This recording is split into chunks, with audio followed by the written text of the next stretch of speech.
Hello বন্ধুরা, কেমন আছো সবাই? আজকে একটা জিনিস তোমাদের সঙ্গে শেয়ার করছি। দেখো, একটা মিশোর থেকে এটা আমি কিনেছি। এটা অনেক দিনের আমার ইচ্ছা ছিল। আসলে এই ধোয়াটা ঠিক মতো পড়ছে না, কারণ হাওয়া দিচ্ছে তো, মানে ফ্যান চলছে ওর জন্য। নাহলে খুব সুন্দর ঝর্ণার মতো হয়ে যায়, খুব সুন্দর। এটা আজকেই এলো, আমি তাই আজকে একটু ট্রাই করলাম ধূপকাঠিটা ধরিয়ে।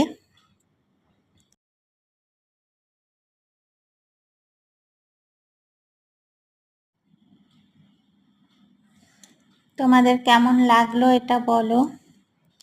এটা শিব ঠাকুরের সঙ্গে এটা গণেশ ঠাকুরটাও দিয়েছে। তার সঙ্গে সব থেকে বড় কথা, 101টা ওই ধূপটা দিয়েছে। যদিও ধূপে কোনো সেন্ট নেই, আসলে এটা তো ধোয়ার জন্যই। দেখা যাক।